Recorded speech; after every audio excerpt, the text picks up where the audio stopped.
एक बार एक आदमी को अपने गार्डन में टहलते हुए किसी टहनी से लटकता हुआ एक तितली का कोकून दिखाई पड़ा। अब हर रोज़ वह आदमी उसे देखने लगा और एक दिन उसने नोटिस किया कि उस कोकून में एक छोटा छेद बन गया है। उस दिन वो वहीं बैठ गया और घंटों उसे देखता रहा।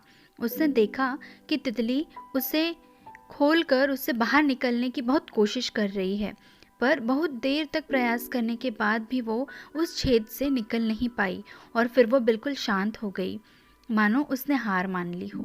इसलिए उस दिन आदमी ने निश्चय किया कि वो उस तितली की मदद करेगा। उसने एक कैंची उठाई और कोकून की ओपनिंग को इतना बड़ा कर दिया कि वो तितली आसानी से बाहर निकल सके। और यही हुआ।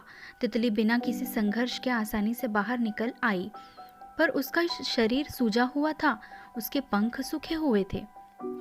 वो आदमी तितली को ये सोचकर देखता रहा कि वो किसी भी वक्त अपने पंख फैलाकर उड़ने लगेगी, पर ऐसा कुछ भी नहीं हुआ।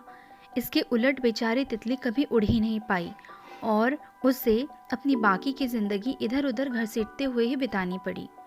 वो आदमी अपनी दया और जल्दबाजी में ये समझ नहीं पाया कि दरअसल कोकून से निकलने की प्रक्रिया को प्रकृति ने इतना कठिन इसलिए बनाया है ताकि ऐसा करने से तितली के शरीर में मौजूद तरल उसके पंखों में पहुंच सके और वो छेद से बाहर निकलते ही उड़ सके। वास्तव में कभी कभी हमारे जीवन में संघर्ष ही वो ऐसी चीज़ होती है जिसकी हमें सचमुच में आवश्यकता होती है। यदि हम बिना किसी स्ट्रगल के सब कुछ पाने लगे तो हम भी एक अपंग के समान हो जाएंगे। बिना परिश्रम और संघर्ष के हम कभी इतने मजबूत नहीं बन सकते जितना हमारी क्षमता है। इसलिए जीवन में आने वाले कठिन पलों को सकारात्मक दृष्टिकोण से देखिए। वो आपको कुछ ऐसा सिखा जाएंगे जो आपकी ज़िंदगी की उड़ान को पॉसिबल बना पाएंगे।